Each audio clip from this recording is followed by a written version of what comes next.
because you chatted about it earlier, and it makes sense. Or what you said made absolute sense to me. Do you think, as a whole, do you think art and music is enough a part of people's lives in the world today, in general? Yeah, I think the world we live in at the moment is very much centered around the sciences and technology. You can see that in terms of how universities are pushing for that realm to take precedence, and we need to put equal emphasis in the humanities and the arts, because the arts gives us a way to rethink how we live, and find more imaginative ways to deal with problems. If we only think in a scientific or a reductionist way about the problems of the world, we will end up staying in the situation that we are in at the moment. So the arts are central to the way we think about a future.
think I've realized this geographic thing, because a lot of times one of the things that I've is a part of this whole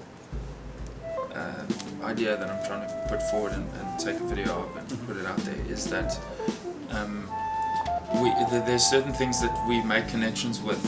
Yeah. It can be people, places, things, and place is the one thing that I want to highlight a little bit.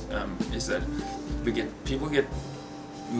don't choose where you get born, you know, and you get born in this place, South Africa. It's extreme south of this planet. Sure. And there's this big cry from the Western world, which is quite north of where we are. And we've got this gap, and we're interacting with this world. And my question earlier was to you, and you had a great answer to it. Was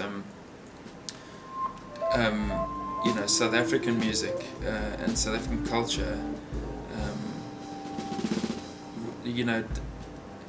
Us being so detached from it, do you think we have a say,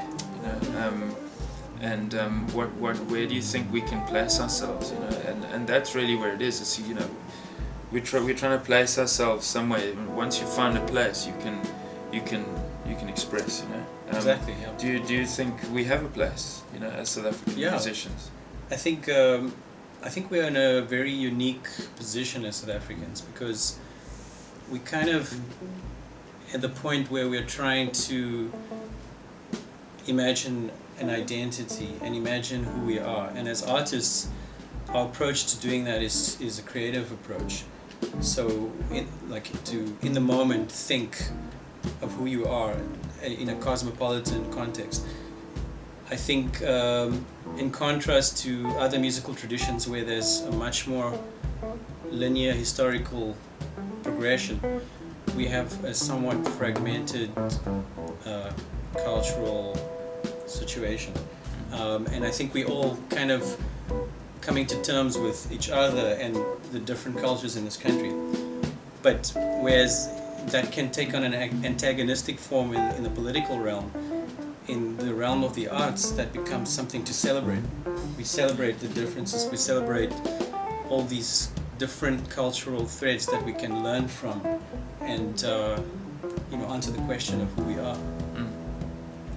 My last question, which sounds quite all about myself, but I think it's relevant.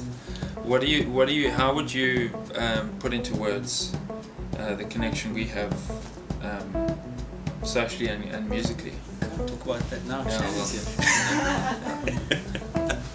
Yeah, well, I think sometimes one is quite lucky to end up working with people that you have a natural connection with, and I think that's definitely the case with myself and you, as well as our other band members like Shane and Buddy, for example, where you don't really have to plan too hard to make things work. It's like a time and a place thing. I suppose it's a different realm, but like the Beatles were like that. We're not exactly the Beatles, but it was a time and place thing where they happened to be in the same kind of community or social era, and the same things were happening for all of them, and they happened to be in the same situation. I've always felt that musically, as we've evolved, it's become an unspoken language that it's, if you pick up your instrument and I pick up mine and we happen to be in the same room, it's gonna work, musically it's gonna work. And I mean, that's what this is about. For sure. Yeah, you put your egos aside, and I feel that never really comes in the way in the situation. You can focus on the music. Yeah.